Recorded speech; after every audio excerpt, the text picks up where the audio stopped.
بسم الله الحمد لله والصلاة والسلام على رسول الله السلام عليكم ورحمة الله وبركاته. waxaan codkayga ku beerinaya oon leeyahay dhalinyaradeenna ka qayb gashay tartanka quraanka kariimka ee guuleysatay hambalyaan leeyahay marka koobaad. marka labaadna ilaahay waa yartihiin, da'diinuna waa yar tahay, meesha aada nolosha ka bilowdeen ilaahay ha ka dhigo mid aad ku daa'intaan oo ah haysmada qur-aanka kariimka aad haydaan ood xifdisan tihiin oo aad muxuu ahay ku dadaasheen.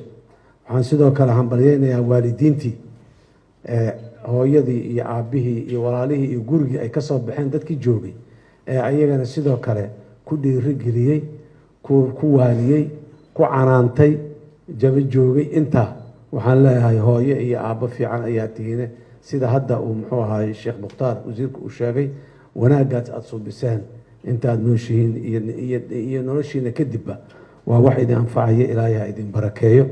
sidoo kale waxaan hambalyeynayaa macalimiintii soo baray qur-aanka ee suurto geliyey maanta inay meeshaas soo istaagaan oo ay maxaanku irahdaa ay qaadaan muxuu ahay qur-aankaas sida uu muxuu ahay musaabaqada guusheedii sidoo wasiirku sheegana dhammaantiinna waa guuleysateen.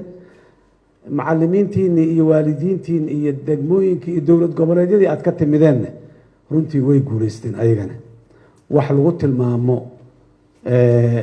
guul ka weyn in qof ka tirsan ama ka yimiday ama maxaanku rahday ku koray ama ku dhashay ama in la yiraahdo qur-aankii ayuu qaaday, kaalin ayuu soo galay, hadday tahay dowlad goboleed, hadday tahay degmo, hadday tahay magaalo, intaba sharaf weyn ayay u tahay, dalkana sharaf weyn ayay noo wada tahay dhammaanteen.